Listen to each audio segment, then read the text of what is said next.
Good morning students.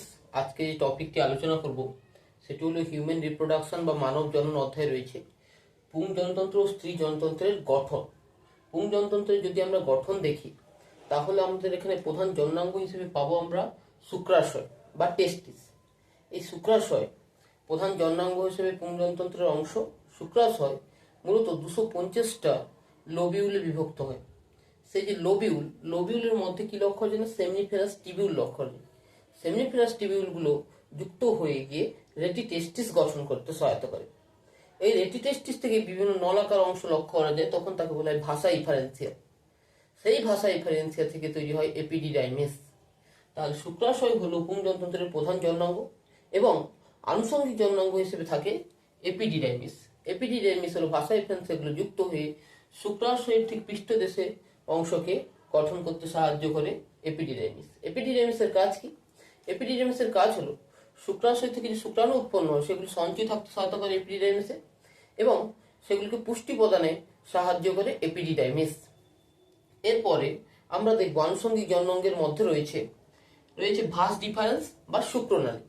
এপিডিডাইমিসের ঠিক প্রান্ত দেশ থেকে শুরু করে ইজাকুলেটরি ডাক্ট বা নিক্ষেপণ নালী পর্যন্ত বিস্তৃত নালীকে আমরা কি বলবো? ভাস ডিফারেন্স বা শুক্রনালী। যার কাজ হলো শুক্রাণুগুলি যেগুলি এপিডিডাইমিসে সঞ্চিত ছিল সেগুলি থেকে পরিবহনের মাধ্যমে ইজাকুলেটরি ডাক্ট হয়ে জনন নালীতে গিয়ে প্রেরণ ঘটে। এটি হলো ভাস ডিফারেন্স বা শুক্রনালীর কাজ। এরপরে আমরা দেখব আনুষঙ্গিক জননাঙ্গ হিসেবে থাকে ভাস ডিফারেন্সের ঠিক একটু নিচের দিকে, অর্থাৎ এই মূত্রাশয় এবং মলাশয়ের মাঝে কিছু থলি সদৃশ অংশ লক্ষ্য করা যায়, তাকে বলে সেমিনাল ভেসিকেল। এই সেমিনাল ভেসিকেলে ফ্রুক্টোজ এবং কিছু পদার্থ, অ্যামাইনো অ্যাসিড, প্রোস্টাগ্ল্যান্ডিন, এই সকল পদার্থ লক্ষ্য করা যায় সেমিনাল ভেসিকেল। সেমিনাল ভেসিকেলে যে সকল পদার্থ থাকে সেগুলি মূলত সিমেন্স গঠনে সাহায্য করে। এছাড়াও আর কি কি রয়েছে আনুষঙ্গিক জননাঙ্গ হিসেবে? নালী হিসেবে রয়েছে নিক্ষেপণ নালী। নিক্ষেপণ নালীর কি হচ্ছে না, সেমিনাল ভেসিকেল ঠিক নিচের দিকে যে নালীকে বলা হয় নিক্ষেপণ নালী। নিক্ষেপণ নালীর একদম নিচের দিকে যেটি মূত্র নালীর চারপাশে বেষ্টন করে থাকে সেটি হলো পোস্টেট গ্রন্থি। পোস্টেট গ্রন্থির মধ্যে পোস্টেট স্পেসিফিক অ্যান্টিজেন লক্ষ্য করা যায়। কিছু কিছু আর্দ্র বিশেষক উৎসেচকও লক্ষ্য করা যায় পোস্টেট গ্রন্থির মধ্যে। তারপরে পোস্টেট গ্রন্থির ঠিক নিচের দিকে মূত্র জনন নালীর মাঝখানে দুটি কি লক্ষ্য করা যায়? মটর দানার মতো অংশ লক্ষ্য করা যায়, গ্রন্থি লক্ষ্য করা যায়, তাকে বলা হয় কাউপারের গ্ল্যান্ড বা বালভো ইউরেথ্রাল গ্ল্যান্ড।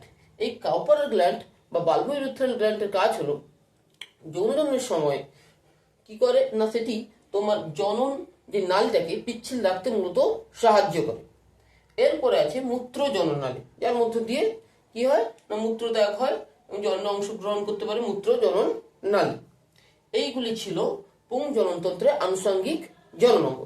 পুংজনতন্ত্রের আনুষঙ্গিক জননাঙ্গ ছাড়াও কিছু কিছু বহিস্থ জননাঙ্গ রয়েছে। সেগুলি হলো কি স্কোটাম। স্কোটাম বা শুক্রথলির বাইরের দিকের যে আবরণী যেটা শুক্রাশয়কে বেষ্টন করে থাকে, শুক্রাশয়কে বেষ্টনকারী থলিকে বলবো কি স্কোটাম। যখন শুক্রাশয় উদরগহ্বর থেকে স্কোটামে নেমে আসে তখন একটা অস্বাভাবিকতা লক্ষ্য হয়, তখন তাকে বলে কিপ্টারকিডিজম। এইগুলি ছিল পুংজননতন্ত্রের অংশ। এবারে আমরা পড়বো স্ত্রী জননতন্ত্র বা female reproductive organ. Female reproductive অর্গানের যদি আমরা গঠন দেখি, ফিমেল রিপ্রোডাক্টিভ অর্গানের ক্ষেত্রে প্রধান যে জননাঙ্গ সেটি হলো কি? সেটি হলো ডিম্বাশয়। এই ডিম্বাশয় দুটি লক্ষ্য করা যায় এবং ডিম্বাশয়ের পরবর্তী যে অংশ সেটাকে বলবো ইউটেরাস বা জরায়ু। জরায়ুর ক্ষেত্রে আমরা চারটি অংশ দেখতে পাই। জরায়ুর মাঝের যে স্ফীত অংশকে বলবো কি ফান্ডাস, যেখানে কি ঘটে না নিষেকের পরে যে ভ্রূণটি গঠিত হয়, ভ্রূণটা রোপণ ঘটে জরায়ুর ফান্ডাসে। এরপরে জরায়ুর ফান্ডাসের পরবর্তী যে অংশ তাকে আমরা বলবো, জরায়ুর ক্ষেত্রে আমরা দেখতে পেলাম ফান্ডাস এবং মধ্যবর্তী স্তর লক্ষ্য যাচ্ছে এবং তার নিচের দিকে লক্ষ্য রয়েছে ভ্যাজিনা বা যোনি বলা হয়। এরপর আমরা ফ্যালোপিয়ান নালী কয়েকটা অংশ দেখব। ফ্যালোপিয়ান নালীও এটিও একটি আনুষঙ্গিক জননাঙ্গ হিসেবে কাজ করছে। ফ্যালোপিয়ান নালীর ক্ষেত্রে আমরা চারটা অংশ দেখতে পাবো। চারটি অংশ কি কি? ফ্যালোপিয়ান নালী যেটি ইউটেরাইনের কাছে আছে সেটিকে বলা হচ্ছে কি? সেটিকে বলা হয় ফ্যালোপিয়ান নালীর ইউটেরাইন অংশ। তার পরবর্তী যে অংশটি একটু বাঁকা তাকে বলা হয় কি অ্যাম্পুলা। অ্যাম্পুলা নামক স্থানে নিষেক ঘটনাটি ঘটে। ফ্যালোপিয়ান নালী তার পরবর্তী যে ফানেল সদৃশ অংশটি লক্ষ্য করা যাচ্ছে তাকে বলা হয় ইসথমাস। তারপরে ইসথমাসের শেষের দিকে কি থাকে না কিছু কিছু ভিল্লি সদৃশ অংশ লক্ষ্য করা যায়, তাকে আমরা বলি কি ফিমব্রি। সেই ফিমব্রির সাথে কে লেগে থাকে না ডিম্বাশয়টি লেগে থাকতে সাহায্য করে। জরায়ু এবং ফ্যালোপিয়ান নালী উভয়ই আনুষঙ্গিক জননাঙ্গ হিসেবে কাজ করে।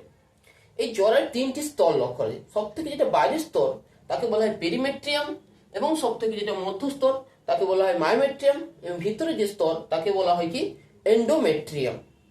এই এন্ডোমেট্রিয়ামে রজতচক্র বা মাসিক চক্র মূলত যে সকল পরিবর্তন ঘটে সেগুলি লক্ষ্য করা যায়। এবং জরায়ুর আমি বললাম জরায়ুর ফান্ডাসে কি ঘটনা ঘটে, রোপণ ঘটে। এবং ফ্যালোপিয়ান নালীর কাজ কি ডিম্বাণুগুলো পরিবহনে সাহায্য করে, এবং নিষেকের সময় এই ফ্যালোপিয়ান নালীর অ্যাম্পুলা নামক স্থানে নিষেক ঘটনাটি ঘটে। এইগুলি ছিল স্ত্রী যৌনতন্ত্রের আনুষঙ্গিক জন্ম। এবং স্ত্রী যন্ত্রের বহিঃযৌনাঙ্গ হিসেবে ক্লাইটোরিস, মন্স পিউবিস প্রভৃতি লক্ষ্য করা যায়।